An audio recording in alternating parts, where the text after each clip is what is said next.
Billy Strayhorn tells a story about a man who was getting ready to go to bed one night when his wife called him upstairs and told him that the light was on in their shed.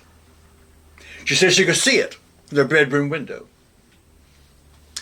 The man told her he hadn't been in the shed that day, but when he looked out the window downstairs, he saw there were people in his shed stealing what was in there. He telephoned the police.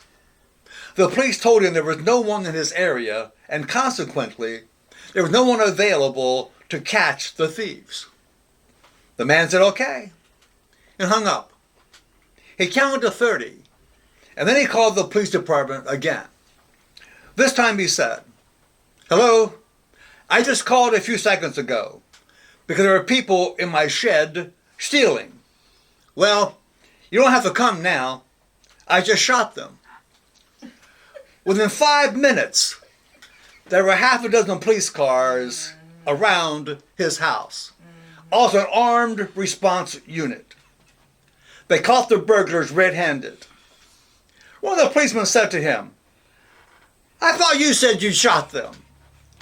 And the man answered, I was told there's no one available to come help me.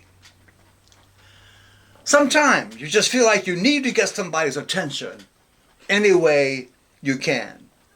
There are times when you wish you could shake somebody until they wake up and notice what's really happening. Epiphany. An epiphany moment is a moment of sudden intuitive understanding, a flash of insight, a moment of clear understanding. That man had an epiphany, an idea of how to get the police to his house in a hurry.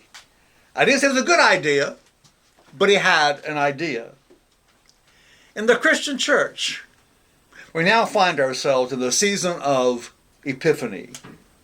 Epiphany means manifestation, expression, revelation.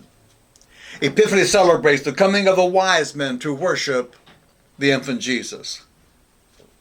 We're told in Matthew's Gospel that when Jesus was born at Bethlehem, some men from the east did a rather remarkable thing.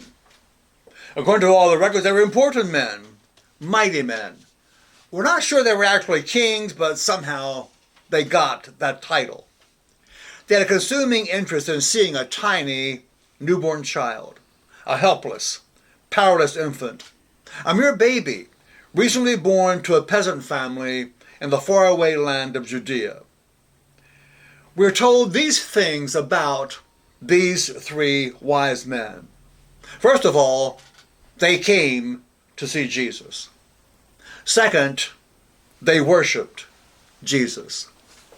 Then they returned back to their own country by a different route. They did not follow the same route they had traveled to find the infant. Having visited, having seen the Christ child, their visit made a difference in the way they traveled in the future. You and I, again and again, come to our Savior, Jesus.